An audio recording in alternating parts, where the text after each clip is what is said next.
ഞാൻ doctor Jaleel, KMCTയിലെ cardiac thoracic സർജനാണ്. അപ്പോൾ എൻ്റെ ഒരു പിന്നെ ഹെയർ ഫോളിൻ്റെ ഇത് തുടങ്ങിയത് കുറച്ച് കാലങ്ങൾക്ക് മുമ്പായിരുന്നു. അപ്പോൾ അത് ഒരു ട്രാൻസ്പ്ലാന്റ് സ്റ്റേറ്റിലേക്ക് വരെ എത്തി. അപ്പോൾ ട്രാൻസ്പ്ലാന്റ് സ്റ്റേറ്റിലെത്തിയ സമയത്ത് ഞാനൊരു സെൻറ്ററിൽ പോയിട്ട് കോഴിക്കോട് സെൻറ്ററിൽ നിന്ന് വെച്ച് ചെയ്തു. ആ ചെയ്ത സമയത്ത് ഡോണർ സൈറ്റിൽ ഭയങ്കരമായിട്ട് മുടി എടുക്കേണ്ടി വന്നു. ഒരുപാട് അത് നിങ്ങൾക്ക് അതിൻ്റെ ഫോട്ടോ ഒക്കെ നിങ്ങൾക്ക് ഈ വീഡിയോൻ്റെ അകത്ത് തന്നെ കാണാം. അപ്പോൾ അതേപോലെ തന്നെ നമ്മൾ പിന്നെ ട്രാൻസ്പ്ലാന്റ് ചെയ്ത സ്ഥലത്ത് ഗ്രോത്ത് ഭയങ്കര കുറവായിട്ടാണ് ഞാൻ കണ്ടത്. അവർ പറഞ്ഞൊരു 3 വീക്സ് 1 മന്തിൻ്റെ കാലയളവിൽ. അപ്പോഴാണ് ഞാൻ ഈ ഡീലാപ്പിനെ പറ്റി കേട്ടതും അതിനെപ്പറ്റി ഒന്ന് റിസർച്ച് നടത്തി. പിന്നെ സ്റ്റെം സെൽ തെറാപ്പിനെ പറ്റി ഒന്ന് പഠിച്ചു. അങ്ങനെ ഞാനത് റിസൾട്ട് കുറച്ച് ആളുകളോടൊക്കെ ചോദിച്ചപ്പോൾ എല്ലാവരും നല്ല അഭിപ്രായം പറഞ്ഞു.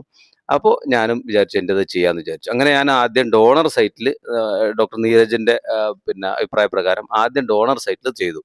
അപ്പോൾ ഡോണർ സൈറ്റിൽ ചെയ്തപ്പോൾ നിങ്ങൾക്ക് അതിൻ്റെ റിസൾട്ട് ഇപ്പോൾ തന്നെ കാണാം. എൻ്റെ ഈ പിന്നെ ബാക്ക് കണ്ടാൽ തന്നെ അറിയാം. അതിൻ്റെ ഒരു ഫോട്ടോ നമ്മൾ നിങ്ങൾക്ക് ഇട്ട് തരാം. അതിൻ്റെ ഫോട്ടോയും വീഡിയോ ഒക്കെ ഇപ്പം നിങ്ങൾക്ക് എൻ്റെ തലയിൽ നോക്കുമ്പോൾ തന്നെ മനസ്സിലാവും അതിൻ്റെ ആ ഒരു വ്യത്യാസം.